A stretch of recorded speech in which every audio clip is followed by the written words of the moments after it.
Hello, everyone. I'm Charlie Kyle, the principal of Innis College, and welcome to tonight's roundtable discussion of the post-COVID Toronto. We'll start with the land acknowledgement. We wish to acknowledge this land on which the University of Toronto operates. For thousands of years, it has been the traditional land of the Huron-Wendat, the Seneca, and most recently, the Mississaugas of the Credit River. Today, this meeting place is still the home to many Indigenous peoples from across Turtle Island, and we are grateful to have the opportunity to work on this land. So you might notice behind me, as a deviation from my normal office background, a fanciful, some would say photograph, I might say illustration of Toronto. And that's a fitting setting for tonight's talk that is co-hosted or co-presented by the Urban Studies program here at Innis College. So further deviating from the norm, I will not be introducing the moderator, but rather passing things over to the director of the Urban Studies program, David Roberts. So I'll now welcome David to take over from me and introduce our moderator. Hi, David. Thank you, Charlie, and thank you for everyone joining us tonight. Urban Studies is happy and excited to be one of the hosts of this conversation. We assembled this panel of experts to address the need to continue, or in some cases begin, the conversation about the principles that should guide a just recovery from COVID-19 in the City of Toronto.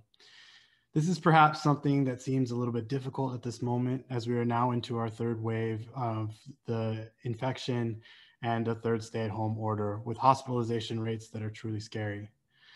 That said, what is clear is that the pandemic and the various interventions in response to it have exposed and exacerbated deep inequalities in our city. Thus, rather than simply focusing on a desire to return to a pre-pandemic normal, this panel will focus on how we might use this moment to work individually and collectively towards a more livable, equitable, and just post-pandemic Toronto. Moderating our discussion this evening is Rahul Bhardwaj. Rahul is an Innis graduate and the current president and CEO of the Institute of Corporate Directors. He leads an organization of 15,000 members committed to improving national outcomes by growing the board leadership and governance capacities within Canadian businesses, agencies, and not-for-profits. Take it away, Rahul. Great. Wonderful. Thank you very much, David. It's a pleasure to be here. Welcome, everyone. I'm really excited to get into this conversation this evening, and joining me is an outstanding panel. So I'm pleased to introduce our panelists one by one to join us. So Cherise Burda. Cherise is the Executive Director of the City Building at Ryerson. So welcome, Cherise. See, Judy Matthews has joined us as well, Civic Leader and former planner, the City of Toronto. Welcome, Judy. Thank you. And Steve Deveaux, who's the VP Land Development at Tribute Communities. Welcome, Steve. Thank you. Joining us as well is Kofi Hope, and Kofi is the co-founder and CEO of Monumental. And last but not least is Greg Lintern. You'll know him best as the Chief Planner of the City of Toronto. Welcome, everyone. Now, for the benefit of everybody watching this today, what we're going to do over the next few minutes is I've got a question. It's a warm-up question that each one of our panelists is going to speak to. So we're going to let them have a chance to get some of their ideas out on the table. And then when we're finished that, we're actually going to go into some questions that we think are going to pull out some of the really important themes for today. And of course, we've got a Q&A at the end. So please get ready to send in your questions. We've got quite a few advanced questions, and we're looking forward to getting into that. So first, the question that we're asking all of our panelists to speak to first is, from your own perspective, what do you see as the challenges and the opportunities to build back a better Toronto in a post-COVID environment? And that could be speaking about who needs to be involved, or perhaps even the guiding principles. So each one of you gets a chance to scope out a little bit of what it's going to take to build a better Toronto. And to start us off this evening, it's going to be Cherise Burda. So Cherise, by more background, as I noted, is Executive Director at the City Building at Ryerson, a university-wide collaborative to advance multidisciplinary urban research.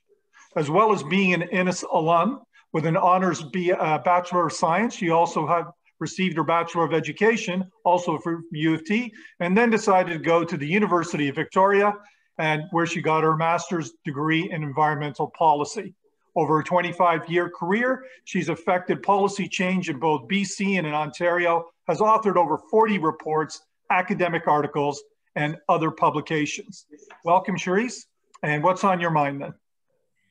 Thank you so much, Raul, and thanks Charlie and David for inviting me to be part of this important event. So by now, I think most of us recognize that COVID has exposed and worsened many of the systemic, social, and physical inequities and challenges in our city. So building back better must occur through a lens of equity, and we should consider things like housing affordability, transit sustainability, and placemaking.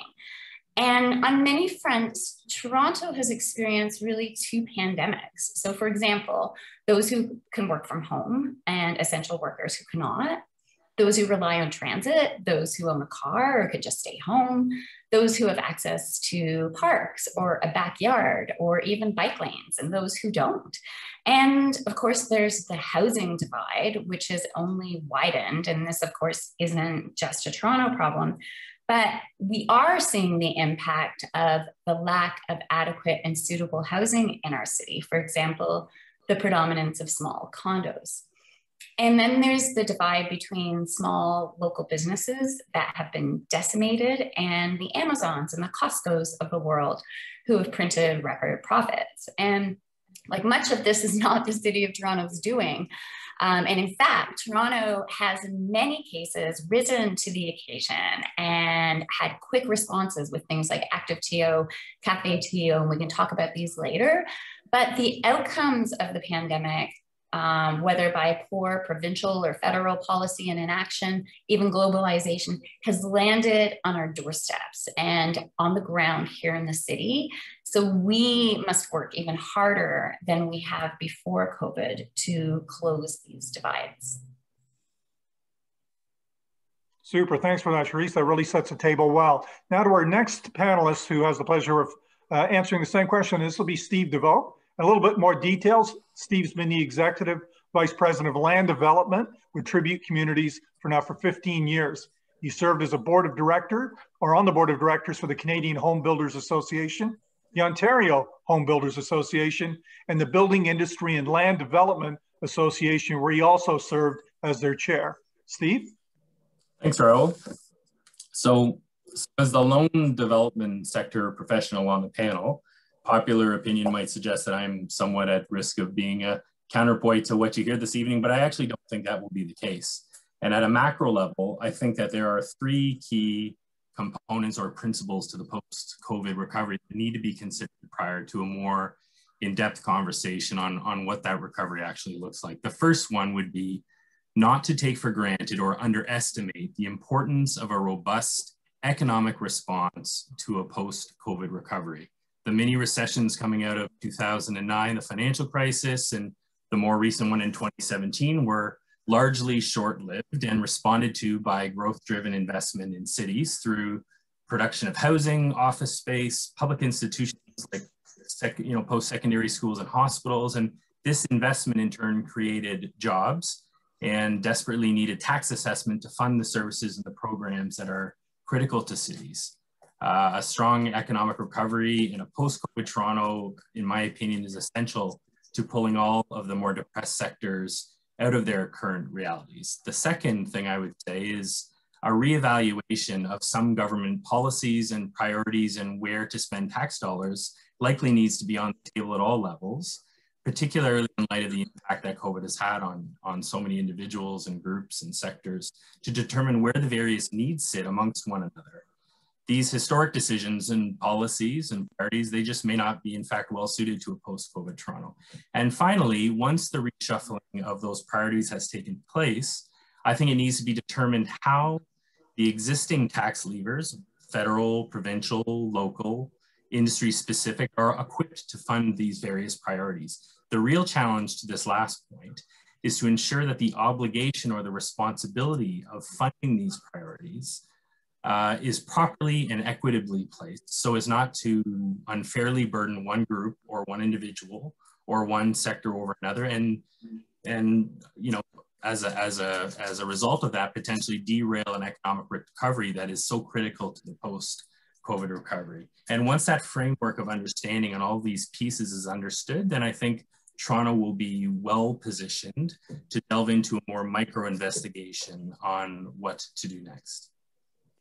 Great, thanks for that, Steve. Our next panelist to speak is Kofi Hope. He's the co-founder of Monumental, a startup that supports an equitable recovery from COVID-19. You might also know he's a monthly columnist with the Toronto Star, an adjunct professor at U of T's Department of Geography and Planning, and a senior fellow with the Wellesley Institute. He was also the winner of the 2017 Jane Jacobs Prize. Kofi. Yeah, thank you, Ro. So when I think about the question, you know, for me, what I'm really interested in, what are those principles, right? Like, what are those kind of orientations to practice, those perspectives that we need to put at the heart of how we build back better? And I think for me, the key piece is principles that say our economic systems, our planning decisions, our governance, public policy in general needs to be refocused on putting people at the center. And what I mean by that is thinking about the social determinants of health, which means, you know, folks' physical and mental health and the factors that contribute to it. I mean, thinking about human flourishing, so creating a city where everyone has a chance to live a life of dignity and safety.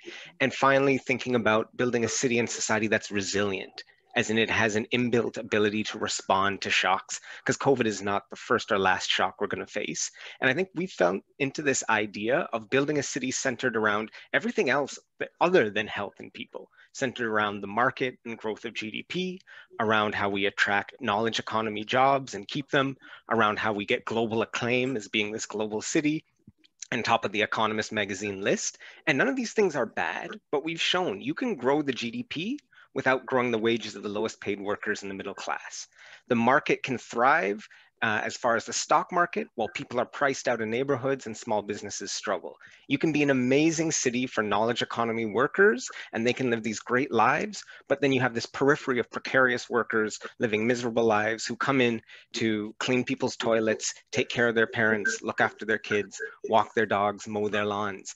And so I love Toronto. It's a great city. There's lots of things going for it, but we've won all these awards while we also became the child poverty capital of Canada, while we have atrocious levels of homelessness, while gun violence continues to go up.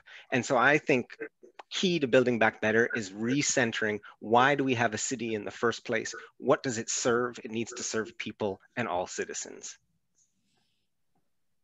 Thank you for that, Kofi. You put a lot on the table. I know we'll dive into those issues a little bit more as we get into our conversation. Our next speaker is Greg Linton.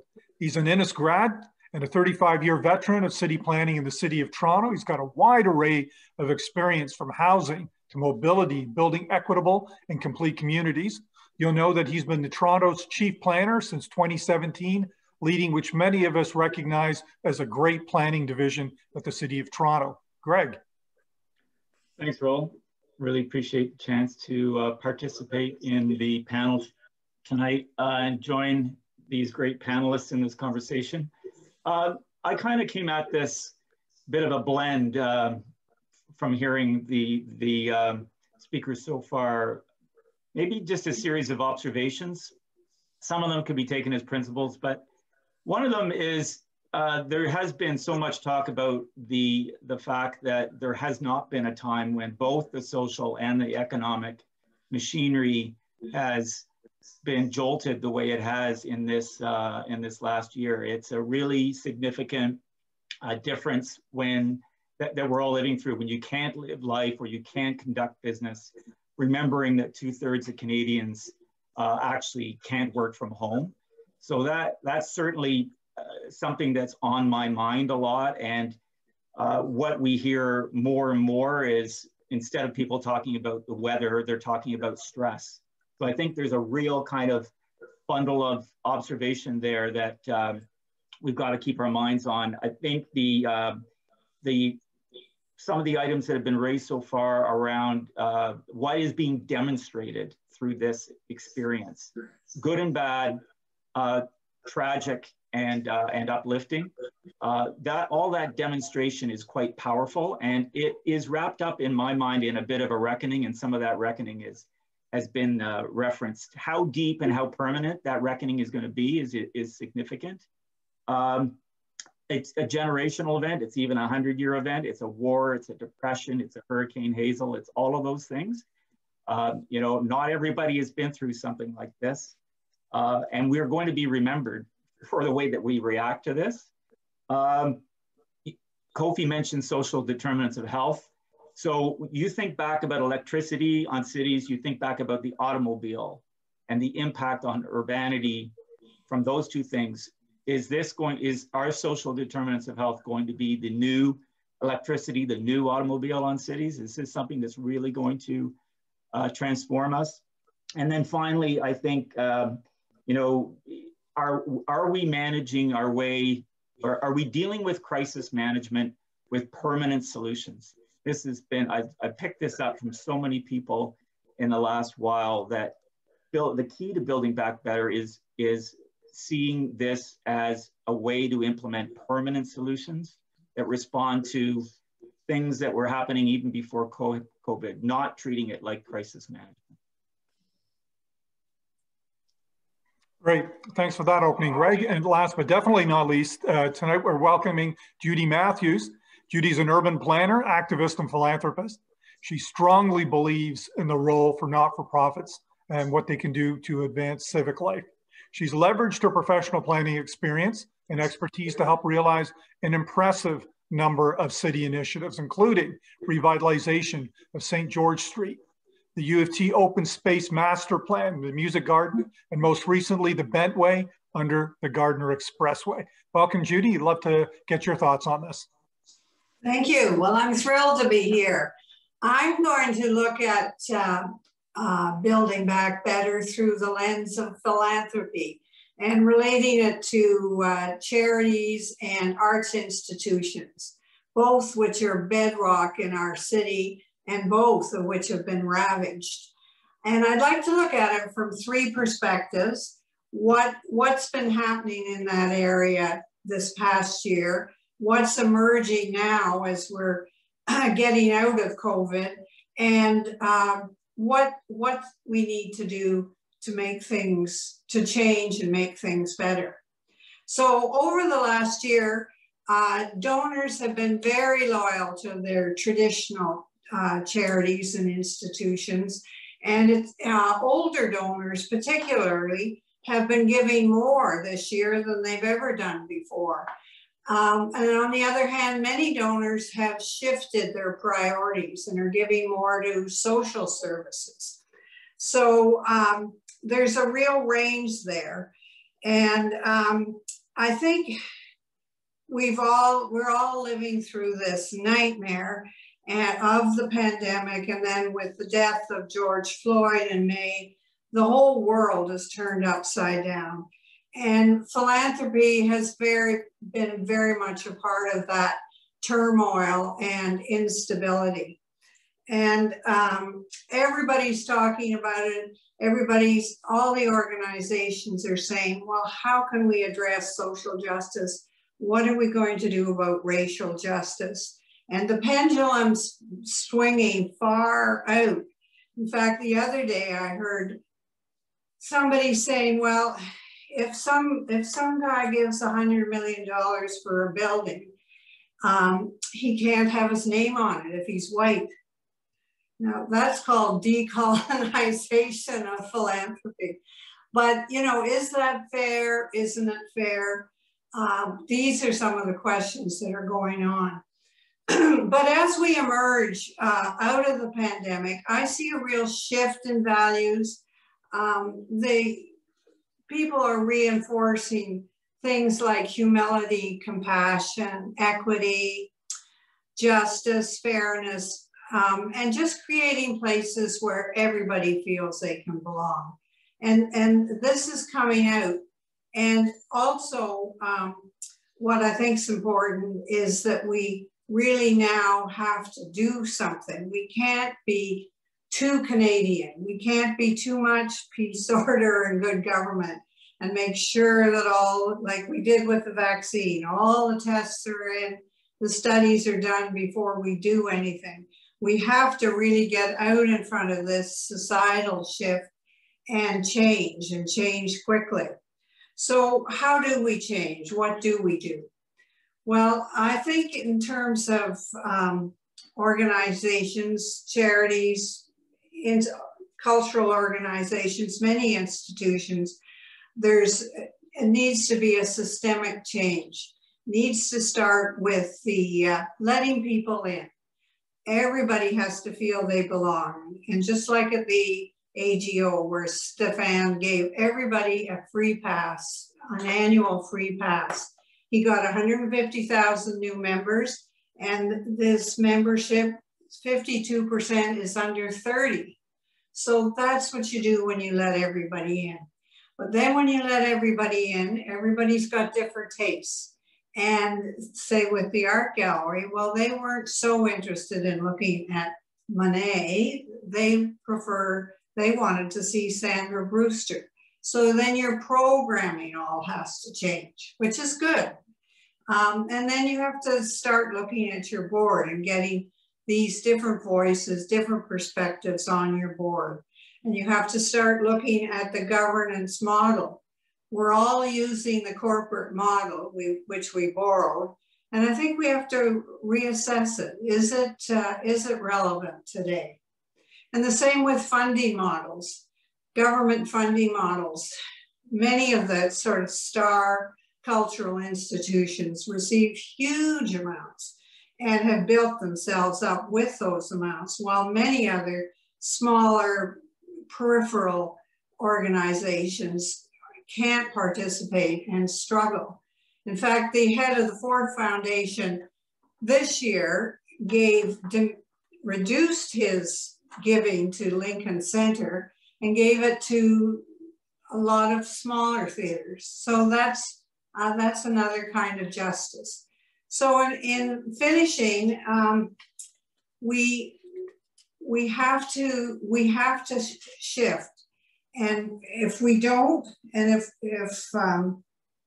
we're just undermining the very fabric of our country and what we stand for. And I think white people are going to have to give up some of their privilege.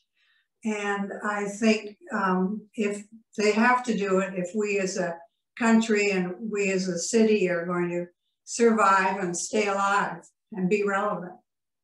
So thank you. Thanks for that, Judy. You know, the power of philanthropy in Toronto is evident, and you put a lot of big issues on the table, including change. And I know we're going to talk a lot about change and how do we have to develop a new muscle or redo our DNA to be able to kind of conceive of what better looks like in a post-COVID world. But what I'm going to do is I'm going to move on a little bit to talk about, you know, a lot has been impacted by COVID in the city. But what I'm curious to know is, from your perspective, is how well have we responded? It's not all, you know, there's got to be a basis for something to work off of. So what I'm going to do is start off with that question. I'm going to bring you all into this. But Greg, I'd like to start with you. From your perspective, how do you think, you know, if you had to categorize an answer there, I'm not looking for a grade necessarily, but how well have we responded? In 14 months, since this thing came out of nowhere, I think we've responded fairly well. We didn't have a manual to pick up and, you know, follow the instructions. It's tapped into so many, you know, issues, both challenges and opportunities that were already in flight before this came up. And I think that's the key is how we've applied ourselves in that short amount of time to looking at those opportunities and challenges. I'll just say that speed, all of us, you know, as a society, whether it be the economics, the social parts of the city, the speed to which organizations and institutions have applied themselves.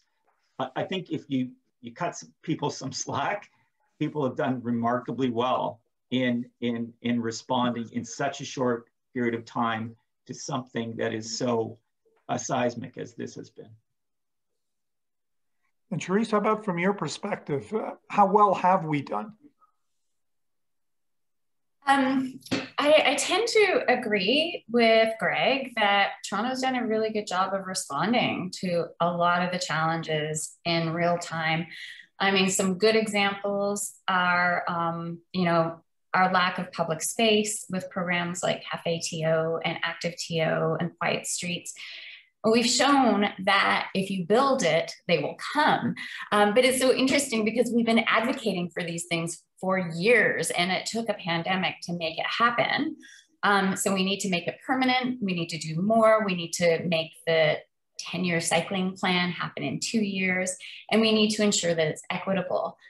And on the transit front, going back to these 2 pandemics, like while GO trains and subways have been under capacity, the city's hardworking bus routes that carry essential workers that can't work from home and largely live in marginalized neighborhoods, these have been crowded.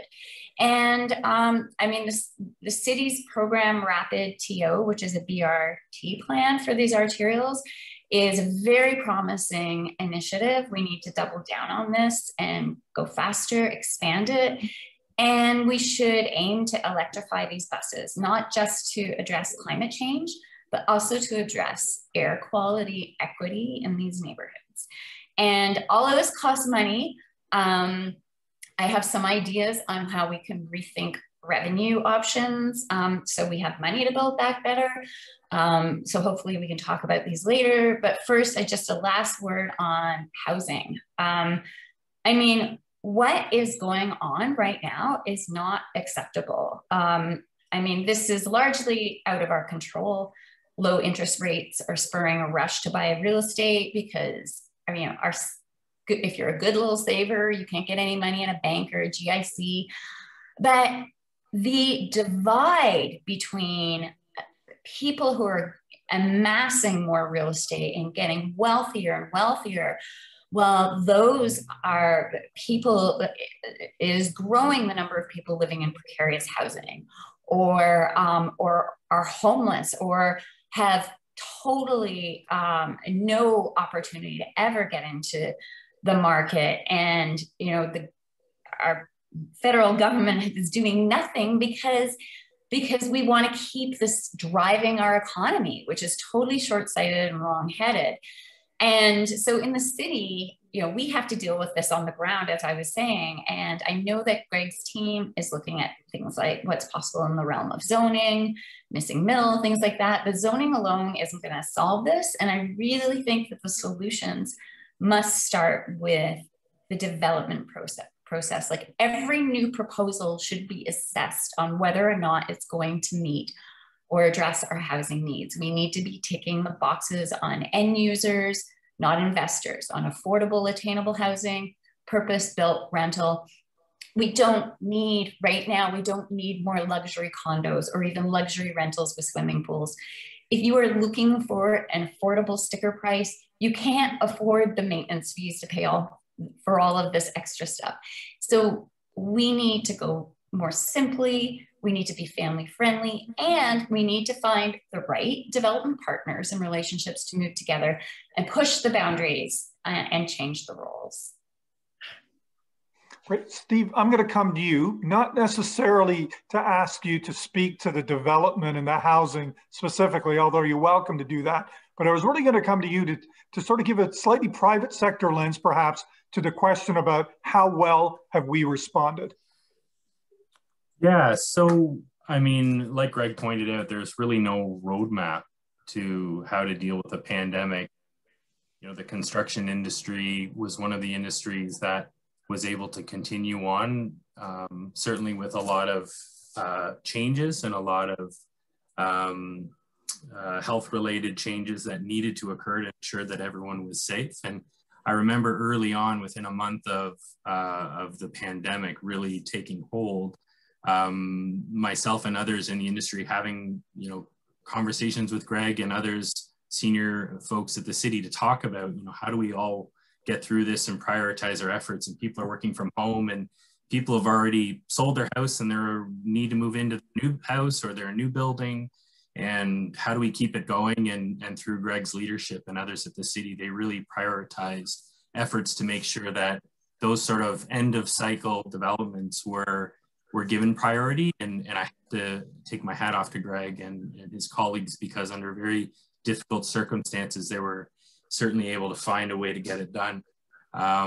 You know, to Cherise's point, I mean, I don't disagree with what she's saying about the need to provide for a diverse amount of housing in our cities. The question really comes to, and this was in my original statement, is who funds the burden, right? So is it the task and the obligation of the development sector solely to fund the subsidy necessary to create the housing by virtue of the fact that they're building the buildings, or is it a shared responsibility? Is there a partnership model that makes sense that will allow for those types of housing units to be built in order to meet a greater need? So I think that's, again, part of, in my first statement, the conversation that really has to be had first. Yeah, go ahead, Judy. Well, I think through this pandemic, we've learned to collaborate better, and it's not been so much of the silo thinking. We've really brought people to, because things were moving quickly, we brought people in from many different disciplines, whether it's the social services, the health officers, architects, community. Everybody came together to try and solve it. And I think we're going to have to do that more and more, and not go back to this sort of silo thinking. So that's my sense. One thing that I think's been helpful. And we haven't had huge public participation, you know, endless community meetings. I mean, I'm very much a community person, but you know, the process gets so slow and so drawn out, and the city just went at it very quickly, and that's to be admired, I think, and in a better way, I think. I want to bring Kofi into the conversation in two ways. First of all, to get your sense about, you know, how well do you think we've actually responded, and acknowledging that this has also exacerbated inequalities throughout Toronto. And if you agree with that, what inequalities do you think are the most obvious ones that have been sort of exacerbated by this? What would you point to? Yeah, and maybe I can combine a response to both. I mean, I think, you know, it's our inequity between neighborhoods. There's our inequity between folks who are racialized and who aren't, and there's inequity between, you know, folks with high degree of education in the kind of knowledge economy, managerial, professional class, and those in the service sector. And those three things tend to intersect, right? In the same neighborhoods, we see, you know, 80% plus racialized folks who tend to predominantly be in those industries. And the inequities between those neighborhoods and ones that have folks with a different identity is, you know, I think has been key to the story of COVID and how it's played out in this city. And that's where it comes to our response. And I would really say it's a mixed bag. You know, one of the things that was one of the most damning statistics is, you know, a couple of weeks ago at the start of April, when you looked at vaccination rates between neighborhoods in the city, right? The 5 highest vaccination rates were in Moore Park, Forest Hill South, the Kingsway, and Rosedale, right? So all wealthy, majority non-racialized communities.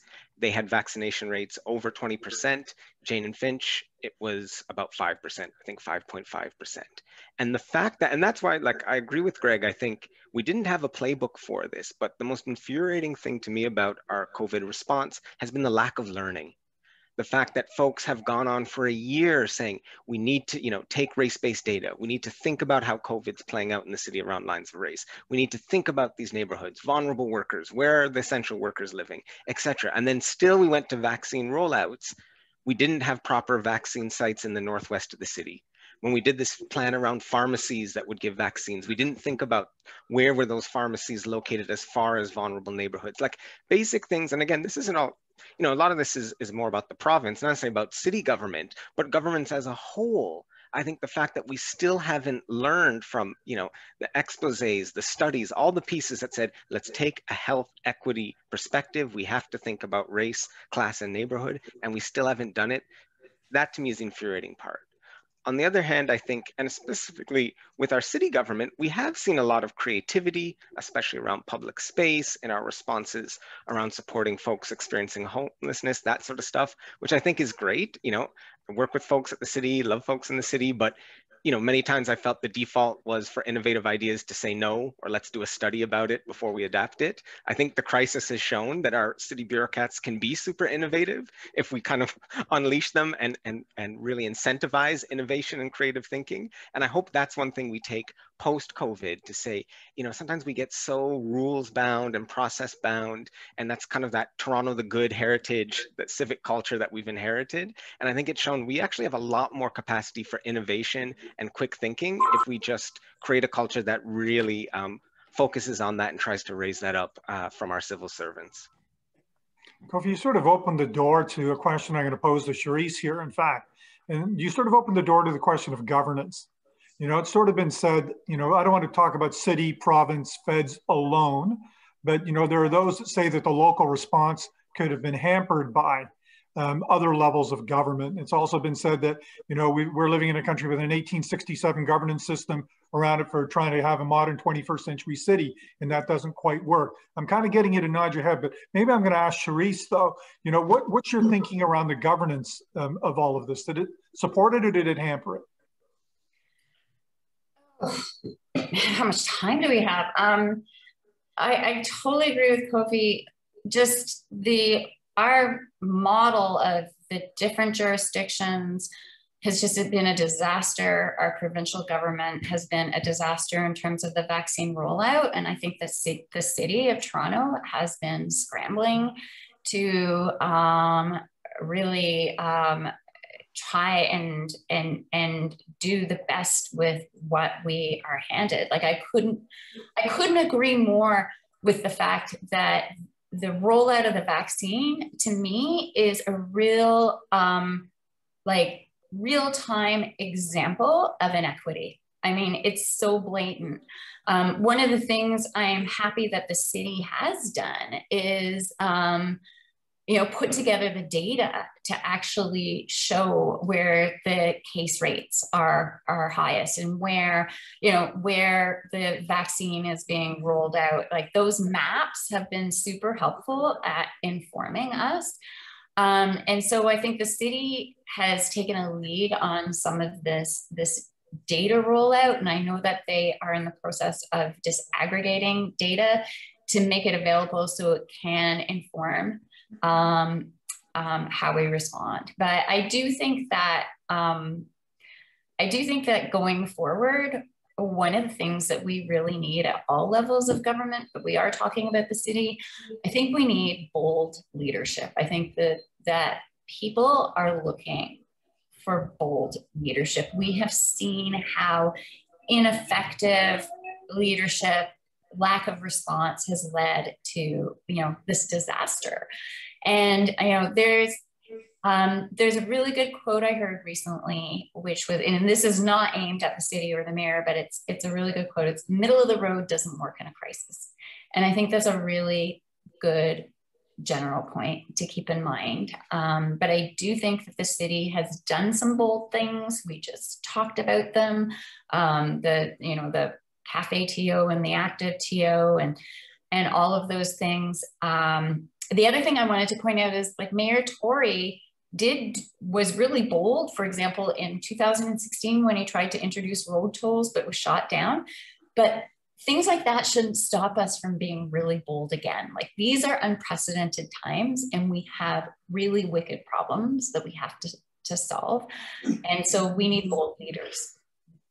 Yeah, and I think too, Chair, I was just saying, I think too, I quite agree about being bold and taking risks, but we also, if we're doing that, and we should do it, we have to get comfortable with failures too and move on.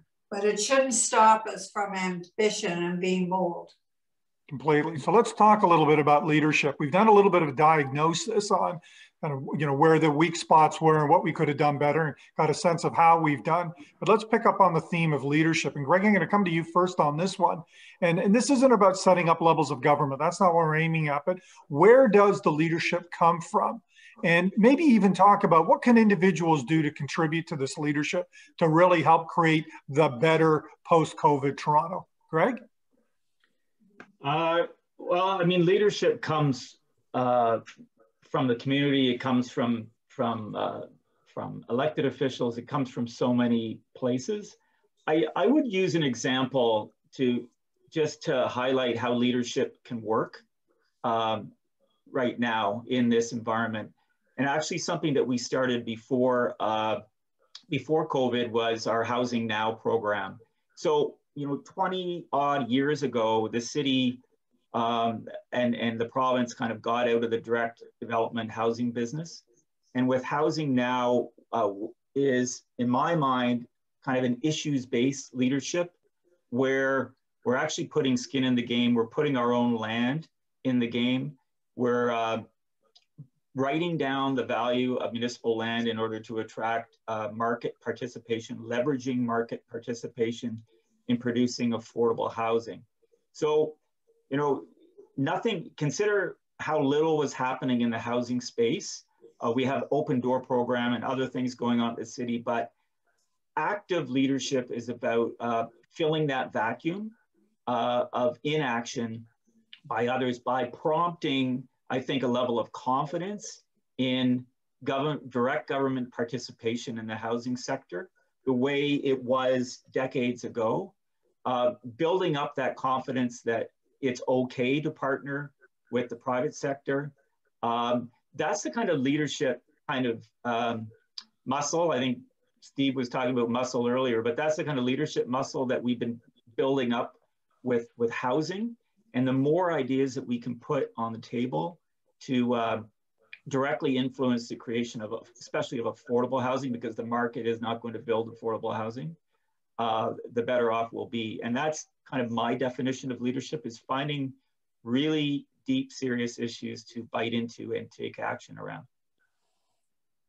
And Steve, not to use you as the proxy here for all of the private sector sort of perspectives, but Greg's talked a little bit about the housing part. And once again, you don't have to go there specifically, but where does the leadership come from your perspective? And can individuals play a role in that?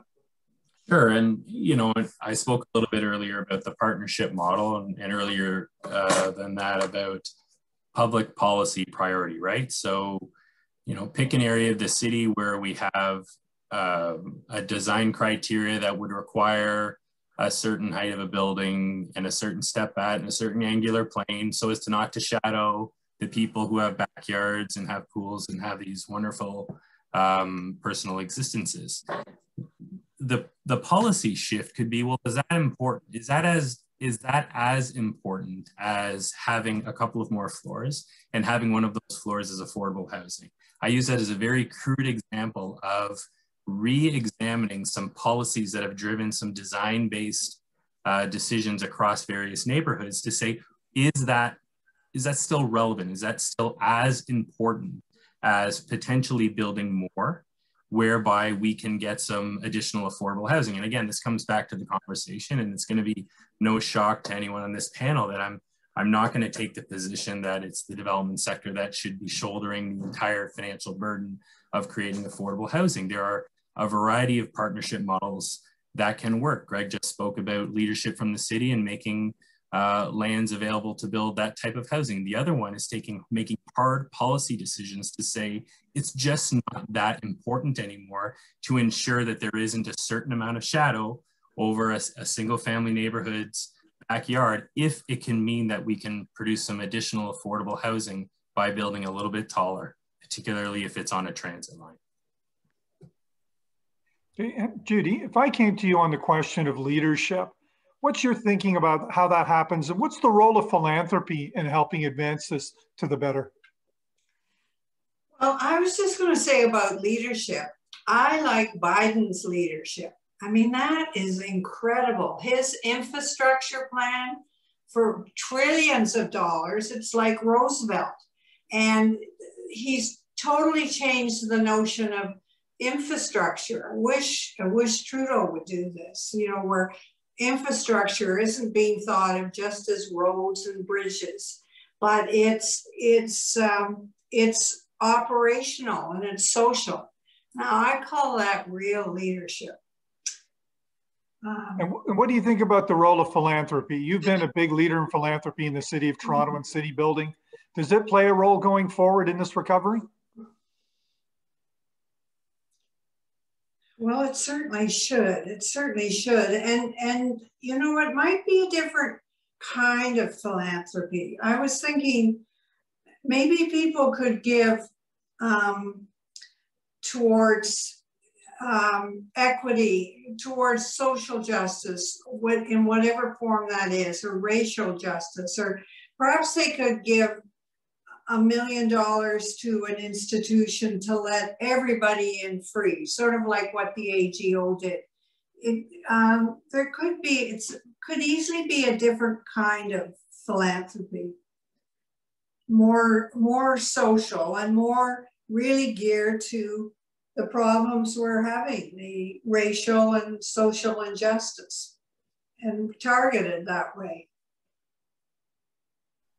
So a part of the solution, but clearly not the entire solution. And I want to come to you, Kofi, on this one and talk a little bit about leadership. You know, you're very articulate and a couple of moments ago and sort of diagnosing the issue. And we've got a lot of, you know, discussion around leadership, and it's largely big leadership we're hearing. You know, is there a role of the individual in all of this as well? Thanks, Ro. I mean, I will give a bit of a cheat sheet on my TED Talk, which I'd encourage folks to look at, about how social change happens, where I tackle this question.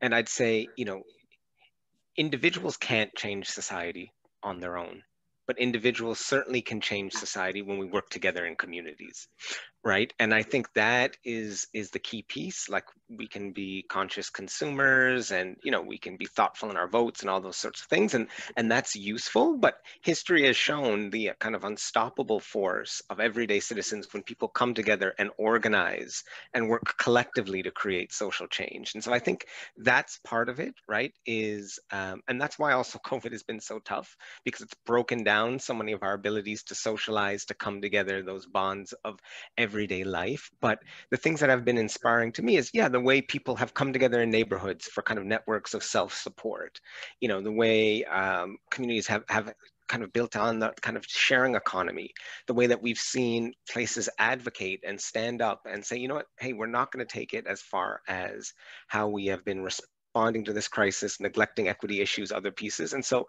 I think that's a key part of leadership, but also, you know, going to the top level. I mean, frankly, you know, and I'm a political scientist by training. I mean, this has been such a colossal kind of PR disaster for liberal democracy, right? If we look at the responses that have happened across the world to it. Thankfully, it's been even worse for populism as a response. But certainly our Western democracies have not showed up in the way we expected, and especially when you compare them to other governments. And I think it really needs us, for me, to reflect on, okay, what kind of system have we created? We've created a system where we've incentivized short-term thinking. We've created a system where we have politicians and political teams that are great at winning elections, but are not really that great at responding to crises, because all the incentives are about marketing, are about playing the polls and finding the margins and looking for the wedge issues. And I hope there's also a moment of reflection to say the system we have, which, as people have said, is from, you know, the 1800s.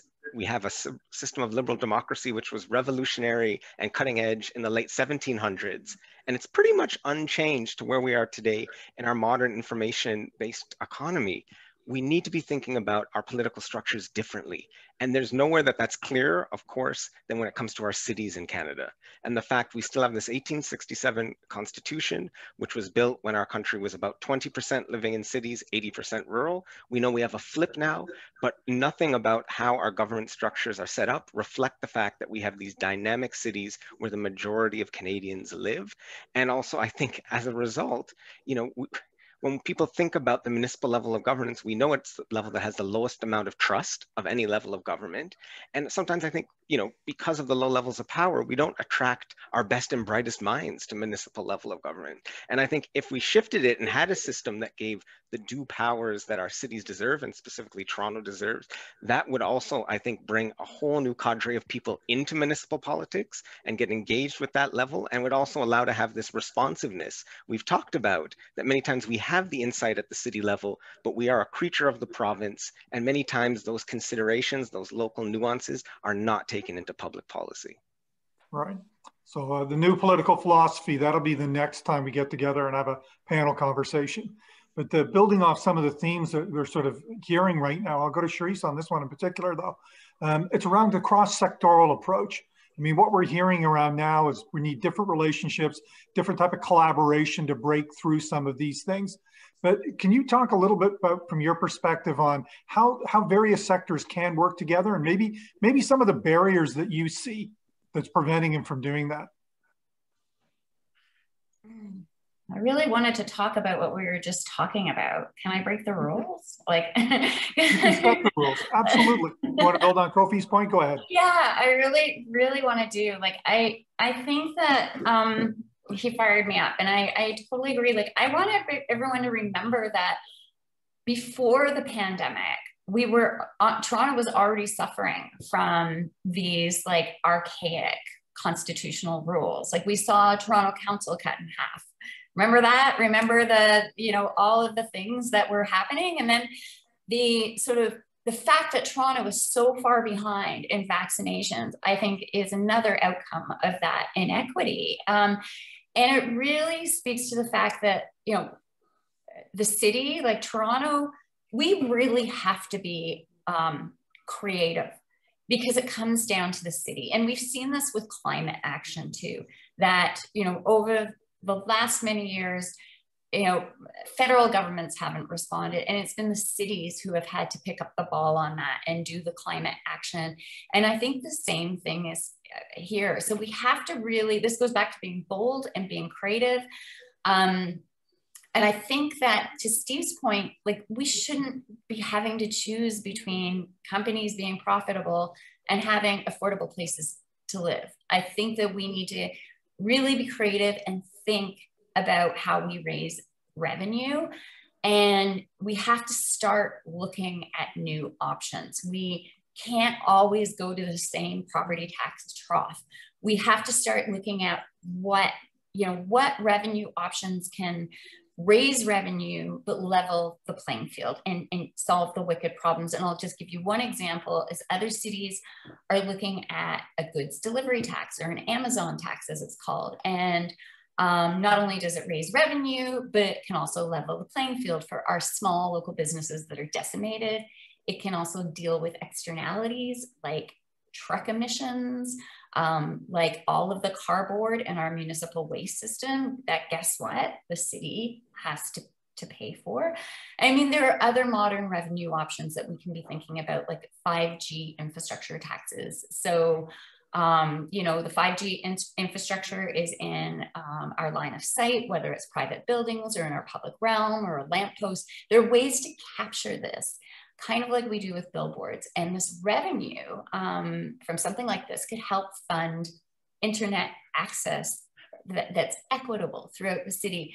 So I'll just, I know I totally hacked the question, but I just really want to get back to what is in our agency and what are some of the things that we can do at the city level. So let me build on that a little bit. I'm going to pull in some questions that are sort of coming in from our audience here. And Greg, I want to come to you on this one. And it just builds a little bit off of Cherise's comments. And that's around the balancing of the economics with the social equity and the other things that we've been hearing about. You want to venture a perspective on that?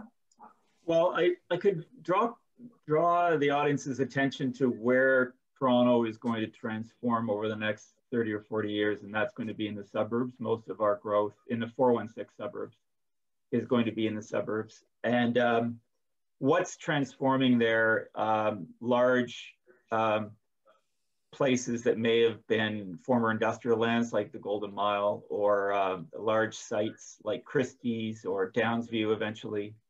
And the power of that change. I think I read a memo the other day that 22 mall and plaza sites are under consideration for change. That is going to transform the look and feel of Toronto. So how is that going to happen?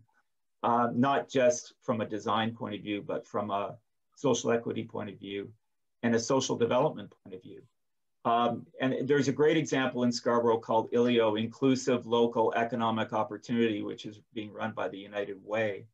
And they're bringing together industry partners, sectors that you may not normally associate with a redevelopment area, who want to participate in that change in a meaningful way through fostering small business, through education development. So many intersectional avenues that are going to be tapped that meshes with a place that's going to transform. So the power of that, to me, gets at the social equity need that the city has in the way that we're going to transform, and that Holchansky's 3 cities, where the focus of that change is going to come to that third or second city. Don't have to worry as much about that first city.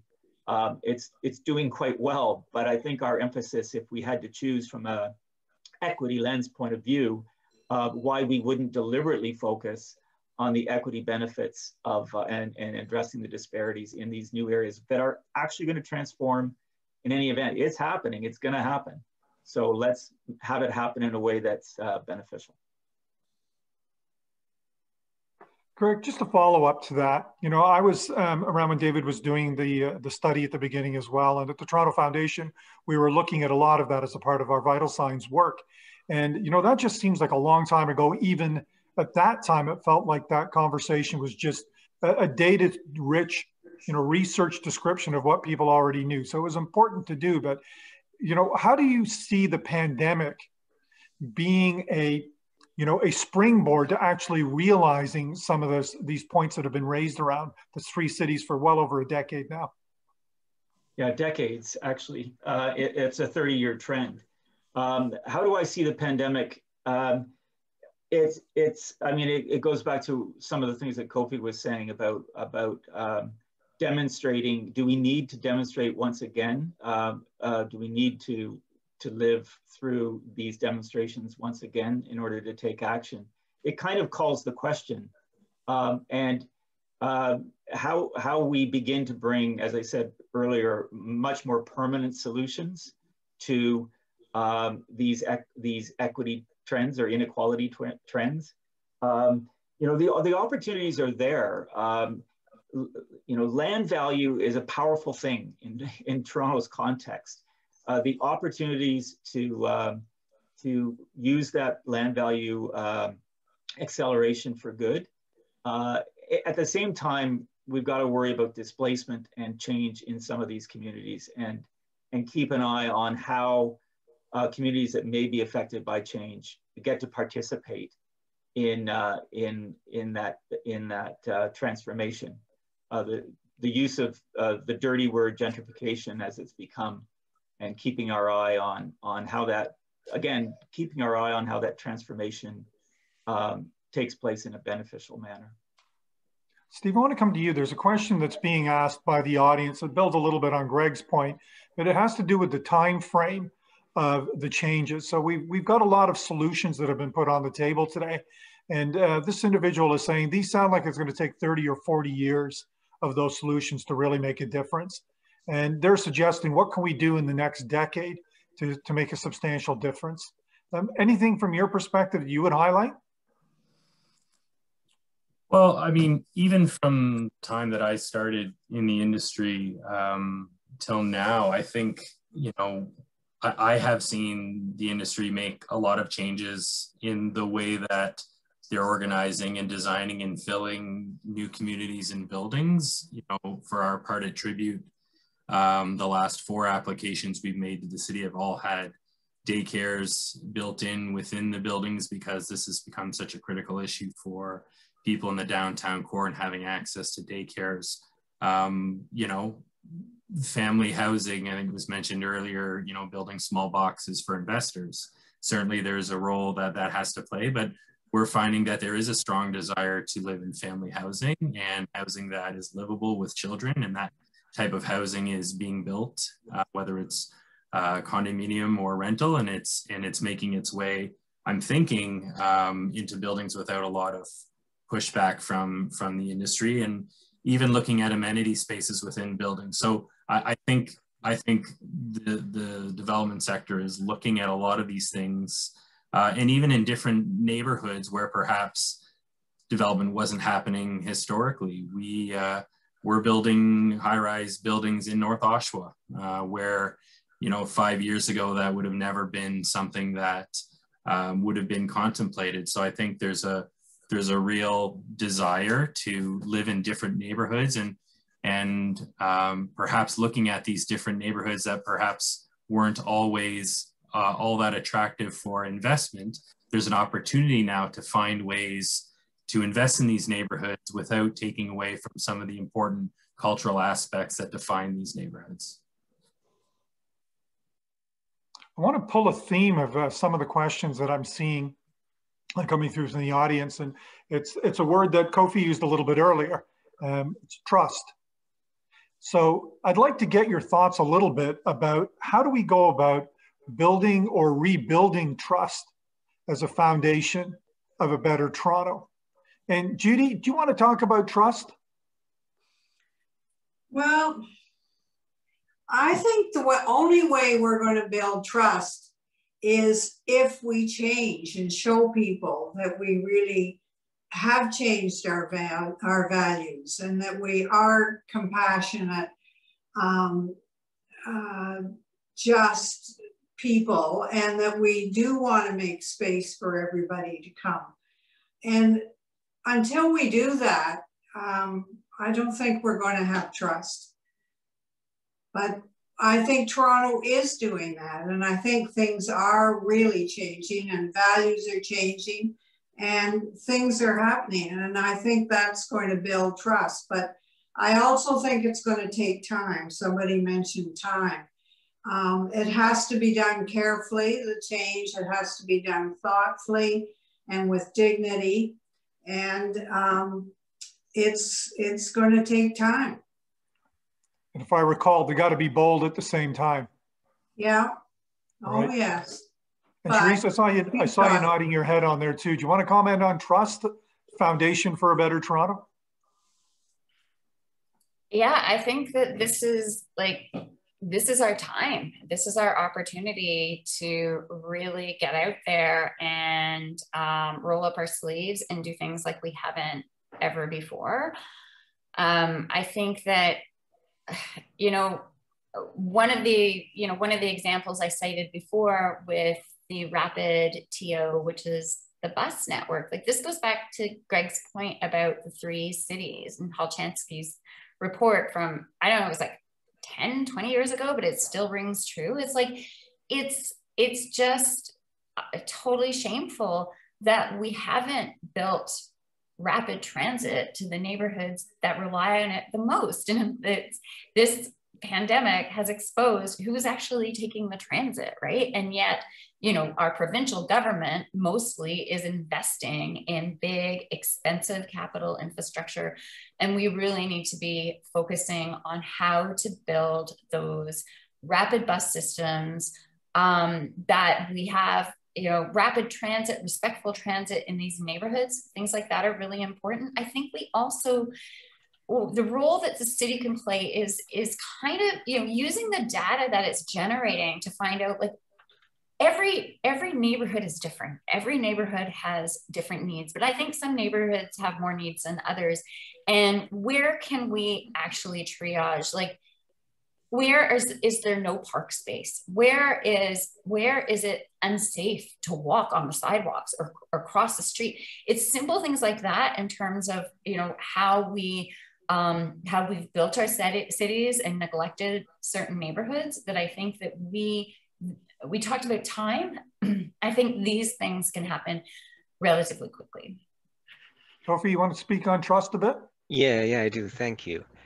You know, when you look at a lot of the studies about public trust, I looked at Robert Putnam, one of the writers who's written a lot about trust measured in asking people in surveys, do you trust your neighbors? And how that measure has just gone downhill since the 1960s across North America. And looking at the things that, well, what builds public trust? And there's a pretty decent research around that. And part of it is, you know, trust is built through when people have chances to create connections with their neighbors, with the people that live around them. So when you have quality public services, whether it's community centers or libraries, that whole, writing about palaces for the people, when there's strong public realm, people are out and about, they can cross paths with their neighbors, they can chat with them, they can see them in the local park. That's how you start building trust. We did some surveys myself through the Wellesley Institute where we're in the inner suburbs and asking people about their views on government and development. One of the things people were saying in Rexdale and in Eglinton East and those neighborhoods when it talked about trust from the government had to do with maintenance of the public realm. It wasn't about these big progressive visions to have, a full light rail system and this and that. They just said, you know what, if the government really cared about us, we wouldn't have all the potholes here. There wouldn't be so much garbage here. Because when we go to other parts of the city, we see things get repaired. We see that people invest in the public realm. There isn't that, broken fence, all of these pieces. And so and that's part of, many people here might critique him, but part of where Rob Ford and that kind of Ford Nation movement came was saying, okay, you've got an issue in your street, you've got an issue in your building, we're going to have action around it. And so another part of trust is that responsiveness to the day-to-day issues that people see in their lives, because that's what shows them, oh, my government actually cares. It actually looks in. And then the last thing I think is money and support for civil society, because that's where trust really builds, whether you're through part of a faith group or a club or a political party or part of a nonprofit. These are the places that people, again, meet people outside of their family and build trust. And so I think as we continue to support really robust civil society and civic life, that's another place where people build trust in each other. And we have trust in our neighbors. It tends to extend to all parts of society that we get more trusting in and have more belief in. But we need to, we have to undo a generation of really rampant individualism that's taken hold in our society, which made us all kind of cynical and kind of distrusting of each other. Greg, I want to come to you on this question. Somebody who's written in who's identified as sort of in their 20s and has made a case of why this individual and a lot of their friends have had to leave Toronto for all the reasons you can imagine, expenses, around housing, etc. But their question at the end of the day is, why should young people want to stay in Toronto? Well, I think what's attracted not only young people, but immigrants and others to Toronto is opportunity and employment. The connection between Toronto's really diverse economy over the years has really proven to be a powerful part of Toronto's success, and has really driven the population growth in the region. So that's a very practical, reason why someone might choose to still want to work in Toronto. And I come back to my original point that the 2/3 of Canadians, at least, can't work from home. There is that kind of work from home asterisk that we're still sorting out. And the other part of my answer would be around what cities offer in terms of a social environment and a supportive environment. And I don't want to set up a competition between rural living and urban life.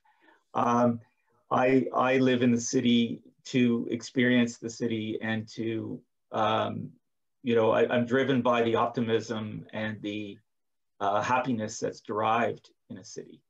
I'm sure people could find that optimism and happiness on a farm. I'm not going to knock them. But for me and for a lot of people, the experience of city life and the social connectedness that I think people crave and the opportunity are some of the reasons why young people will continue to be attracted to Toronto. I do worry really, really deeply about the affordability of this city. And that is something that really challenges people, people in my household and others. Where are people going to continue to live? And I often say, wake up in 2051 and look around you. Who is going to live here? Who is going to be able to afford to live here? we've got to work backwards from that morning, that when we wake up at that year, and look around us and think about who's going to be living here. You know, income polarization and other aspects of polarization are very worrisome. So we better get busy, you know, pushing down those curves in the other direction. Steve, it seems like you get sort of the tough questions when the housing stuff comes up, but you know, you're in the business of building communities. What would your answer be to this young person who says that they feel not specific, only priced up by housing, but as a result, all of the other amenities and reasons to live here that Greg's talking about? What would you say to somebody like that? Well, I mean, I've lived in the city now for, I guess, 25 years, and I think it's a better city and a more interesting and exciting city than it was when I first moved here. And to Greg's point, I mean, I think someone on the panel earlier said, you know, is it our aspiration to be a global city? Well, no, I don't think it is, but there is something about our city that is attracting people from all over the world. Prior to the pandemic, there was anywhere from 80 to 100,000 new immigrants coming to the GTA every year. The city made, you know, a decision 15 or so years ago to provide certain tax incentives to allow the office sector to return back downtown. A lot of office development was happening in the suburbs, cheap rent, you could park outside your door. And, you know, with the influx of new immigration to the GTA and the production of housing, the office sector moved back to Toronto because the labor force was now living in Toronto. Young people were living in Toronto. Neighborhoods were becoming revitalized. And with all of that comes pressures and challenges as well. But certainly I think there is so much opportunity in Toronto, and there are many people around the world that are seeing it. Is it perfect? No, but I think, you know, across the various neighborhoods in the city, you find something for you. And I just can't think of anywhere else in the country where you have the diverse amount of opportunities that you have in Toronto. That's great. Judy, what would you say to this young person? You know, you've contributed so much to developing city life, and here's a young person who doesn't seem all that positive about it. Could you give him reasons to stay? Well, yes, I think there's just such a fabulous vibe. There's so much going on in theater, dance, music, opera. There's such a active arts community. There's just a vibe. I have to say vibe that goes on. That's very exciting. Lots of interesting people. So there's a real clash of ideas. It's just a great place to live. So let's get back to thinking a little bit about the future again. So building the better Toronto. I want to pick up the theme on one of the questions from the audience around density. And a part of their question really says, look, if we're coming out of the pandemic, and one of the issues around the pandemic is social distancing, which is quite antithetical to density, what type of a future city are we looking at? Are we looking at something that's, you know, way more suburban? What are the impacts going to be around things like public transit? Cherise, would you like to try that?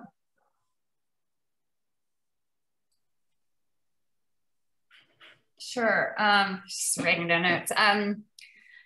So yeah, I think that what we found was that the issue wasn't necessarily density, it was overcrowding, and that you can have density in a city, but the crowding, which is occurring in a lot of the neighborhoods that are hardest hit, not only are people in these neighborhoods not able to work from home and they're essential workers, but they're living in apartments that are overcrowded. So I think we need to treat the two things differently.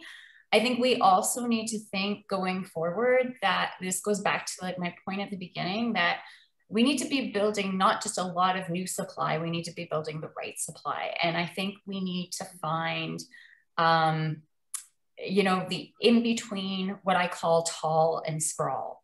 You know, not everybody wants to live in a 1-bedroom in a tall condo, and a lot of people have been moving out of the city, but people can't afford to move out of the city. And once you move out of the city, then it's going to be hard to get back in when you're working here. So I really think this need for distributed density, which is more human scaled throughout our city.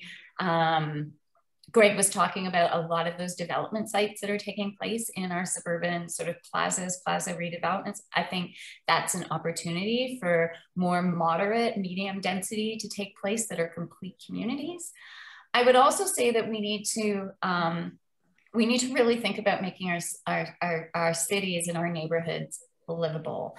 And we have to do more with our public realm. And that's not just things like bike lanes, but it's we've seen a dearth of green space, of access to parks, people trying to eke out their spot to walk around the street or the park while staying apart from each other. And even though eventually we won't be so afraid of getting close to people, we still have a lack of park space. And we need to do more to reclaim some of our underutilized spaces and make them friendly. I'm just going to go on a tear right now about Young Dundas Square, because that's in the neighborhood where I work. And even before the pandemic, it's hostile, it's not friendly, it's patrolled by police, it's pavement, and it's been underutilized. And I just don't think that the money that it generates through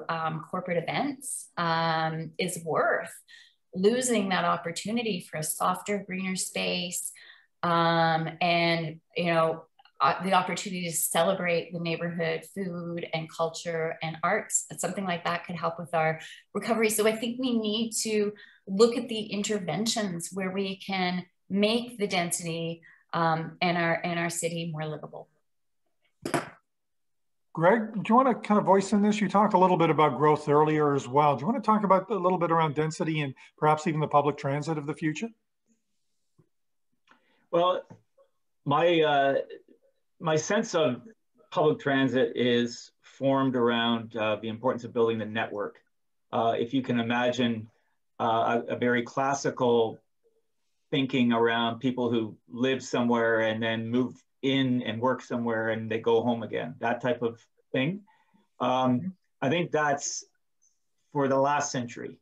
What we need is a grid. We need lines everywhere. We need modes of travel everywhere. And we need connectivity between local mobility and regional mobility. So if I live in a neighborhood, let's say I live in Jane Finch, I've got an option. If I get a job there, I can bike or walk to work safely. But if I happen to work at a hospital downtown, I can hop on public transit and get there safely. So I've got those mobility options, and I've got that ability to maybe choose to live locally if I'm lucky enough as well. So building the city up through a lot of these transformations that are going to happen in the suburbs is kind of my way of connecting density and transit. I think, I'm a big believer. I've taken public transit to work for years and years and years. I'm a big fan of public transit. I'm not going to close the curtain on public transit at all. It will transform. It will probably go through a dip. There's no question it is. But, it's a huge, huge long-term investment in the bones of the city. And we have to stay committed to public transit.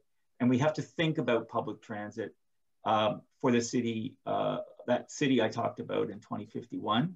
I'm very, very confident that long-term public transit will be here and will be successful and robust. We just have to build a network that offers up a lot more options and connectivity across the city and probably throughout the day. I think that's going to be another shift that's going to happen, the way people move around and when they move around. And that's probably a good thing.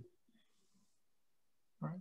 Steve, it's got to be a part of all your planning at Tribute as well in terms of the issue around density and transit, how people are going to get around places. What's been your thinking behind this? We follow infrastructure. So if governments, local governments, provincial governments are making bold decisions, whether it's sewer pipes outside of the city or GO Transit extensions out east of Oshawa, or new transit lines in Toronto, we follow the investment, right? And so I think when governments make those sorts of decisions to invest in those areas, they're sending clear signals that that they're open for business. And then I guess the next side of that is to ensure that the policies that are attached to those investments and those infrastructure investments are somewhat, you know, cognizant of the return that might be necessary to justify the capital cost of that work, right? So there's been a lot of discussion historically about, you know, the Shepherd subway line and the Bessarion station, and it's quite clean and quite empty. And you look about the intensification that ought to happen along those transit corridors. You look at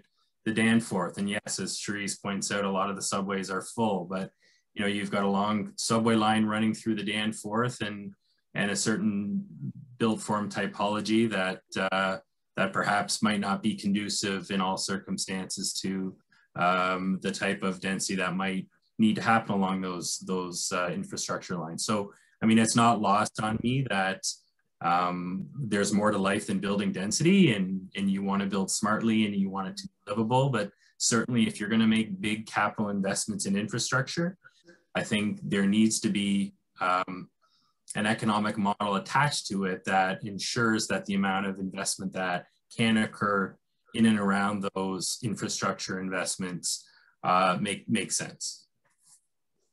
So I've been told from a time, we've got a couple more minutes we can go on. We've got a very enthusiastic crowd here. So before we get into sort of the last big question that I'd like to put to you, I want to touch on a theme that's come up a number of times. And it's built on a lot of solutions that have been put on the table, a lot of ideas, but they come at a cost. So I want to go back to the question about how do you balance, you know, Toronto's fiscal situation is, and I say it that way because it's not just any city's fiscal situation, but we've been hearing about Toronto's fiscal situation as being a situation for quite a while. And how do we balance that with the spending that's required for a lot of the activities and social equity outcomes that you're seeking now? Some of the things we've heard earlier today, if I would kind of pull that together, is there's certain taxes that could be levied. And, you know, for some people, you know, just don't go there. There are others that are assuming that you can generate revenues for growth, but we see that growth could take too long to actually help create this type of better city we're looking for. So how do we begin to reconcile a few of those things? I'd like to start with Kofi first, and then I'll go to Cherise. Yeah, I mean, I think this is the puzzle all governments are facing right now about how, you know, how do we pay for the bill from COVID, but also this idea of building back better. I mean, I think for the city of Toronto, we need to be thinking about, to our earlier piece around the Constitution, but a kind of new deal going beyond the City of Toronto Act to give the city some more robust income generating tools.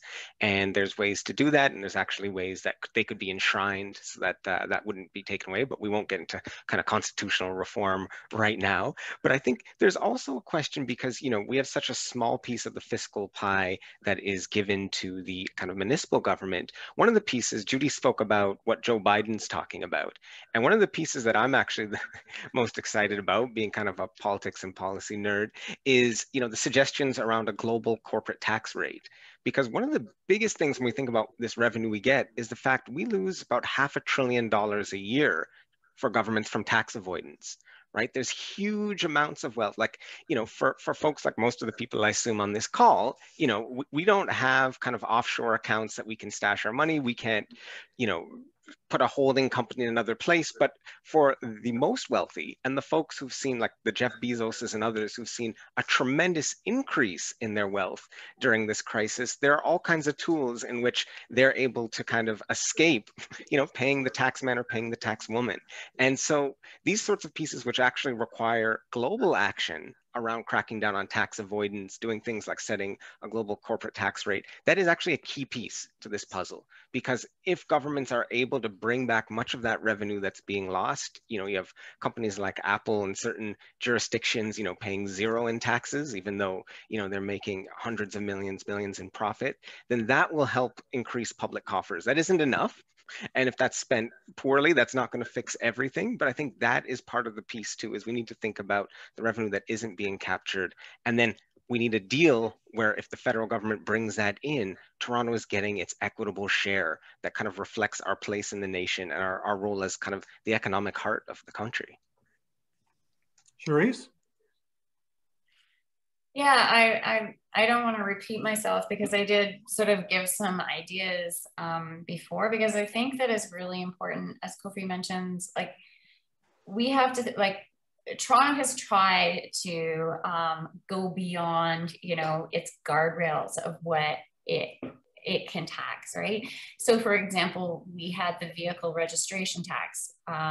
Rob Ford came along and quashed that. And not only that, but his first day in office, he wrote checks to every single person in the city who owned a car to return their vehicle registration tax. So we can go back and think about reinstating that. I think it's really important to think about, you know, pay what you burn, not what you earn. You know, something like a delivery tax on Amazon, other cities are doing it. New York City is looking at it. It can really get at the challenges of these big tax evaders, but also their impact on our neighborhoods, on our workers, on our environment. I think that these are really important tax options to think about. I think we're totally missing the boat here by not taxing like 5G infrastructure, whether you know, you're capturing some of what the private landholder is accruing by having that infrastructure on their buildings, or taxing the provider themselves for using public realm. And I think that we also, like to Steve's point about density growth helps to pay for growth. And as we build capital infrastructure, we should be getting that capital uplift of density around some of our transit infrastructure.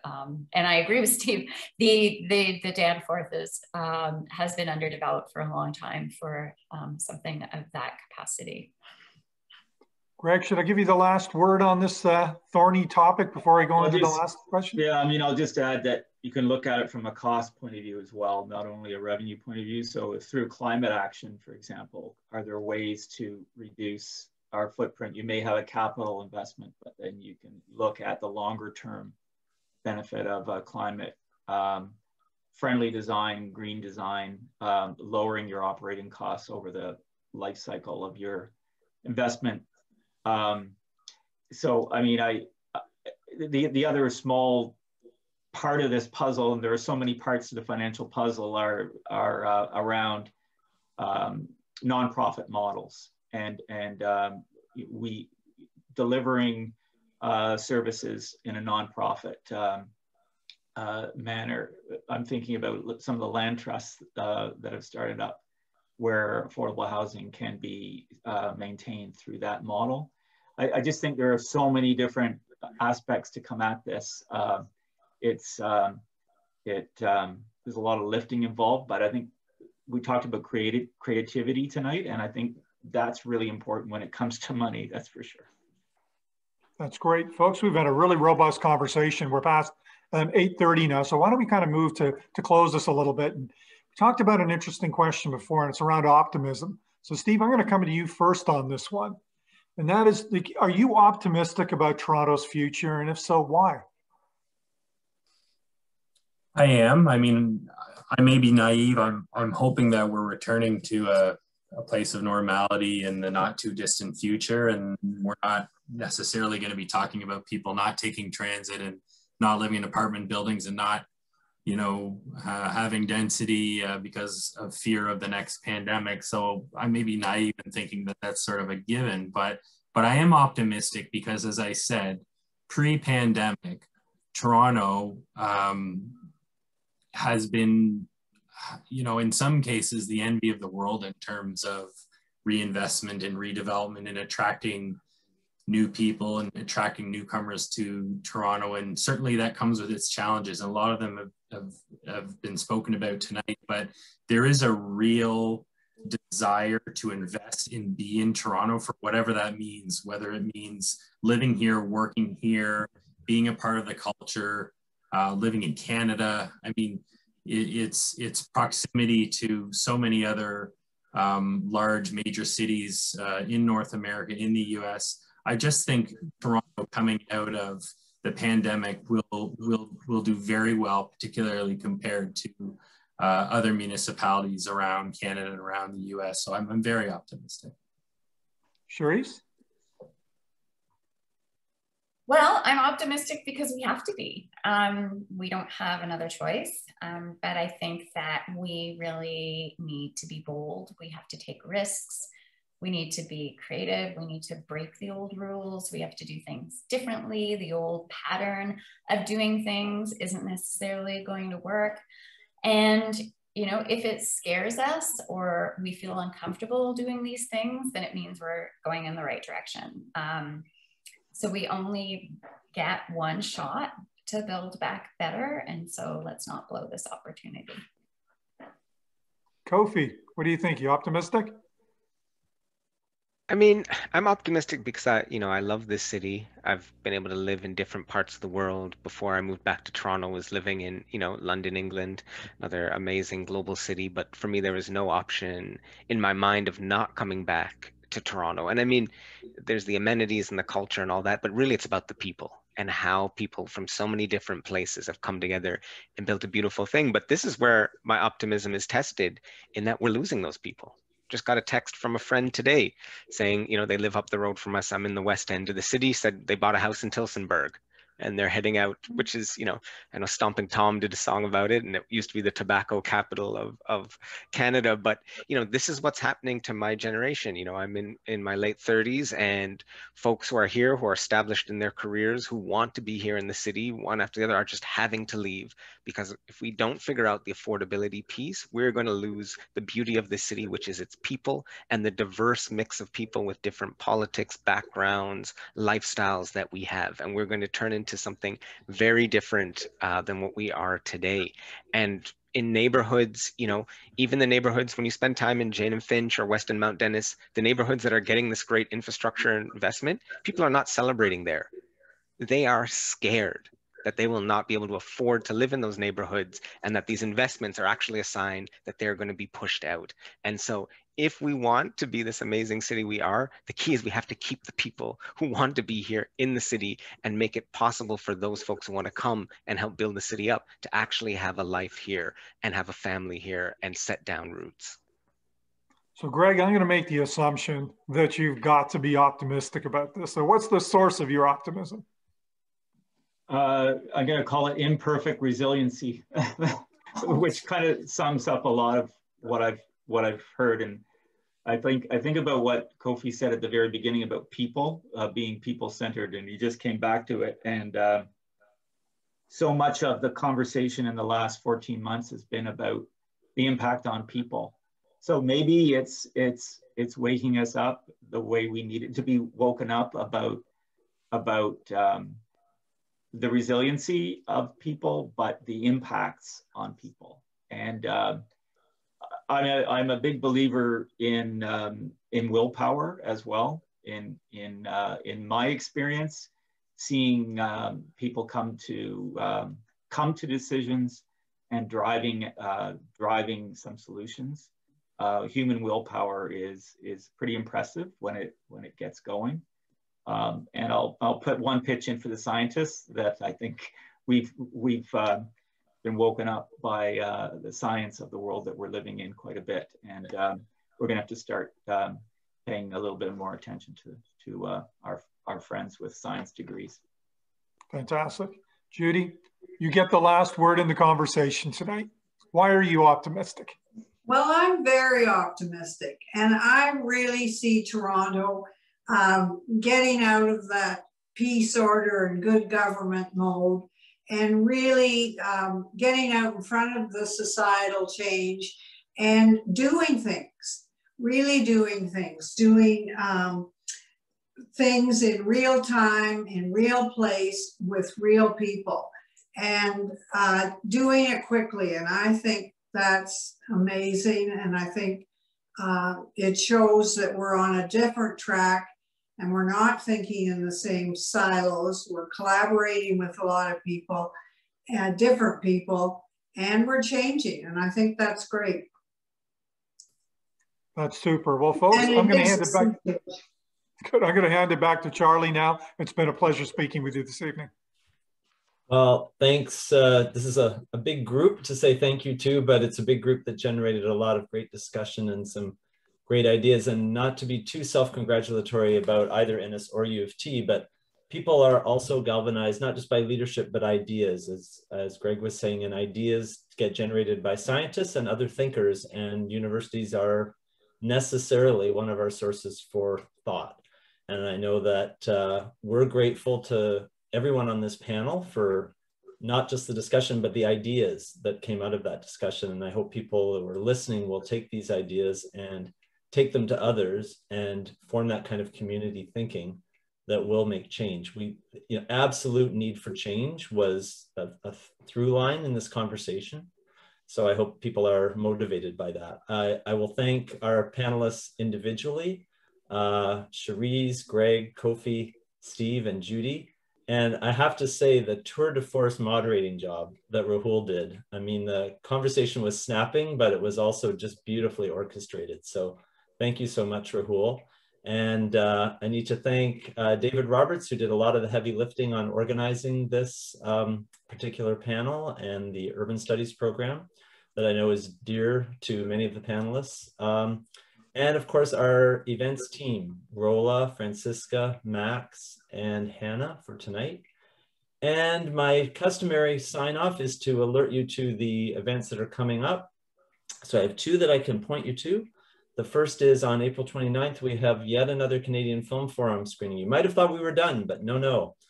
We have the award-winning film And at 13,000 Feet with the director Kaz Radwanski, and I really hope you'll check that out because it's a film that ended up being released in a delayed fashion. It was up for the 2020 Canadian Screen Awards, so it got a little bit behind its own hype, but it's a film well worth seeing, so I hope you'll join us for that. And then speaking of scientists, thanks for the cue, Rahul. No, it was Greg, sorry. We have a screening event that is actually a screening in advance and then a discussion of Picture a Scientist, which is a documentary about the struggles that female scientists face. And we will have an all-star female scientist panel with Megan Fredrickson, Median Andrade, and Molly Shoykett. So, and we will have also one of the filmmakers of the film, Ian Cheney. So I hope you will join us for those two events. That's April 29th for And at 13,000 Feet, and then May 27th for Picture a Scientist. And who knows, we may even slip another one in there between those two. So thanks again to this all-star panel. Thanks for the great questions that came from our audience. And thanks to everyone for a wonderful evening. Goodbye, everybody.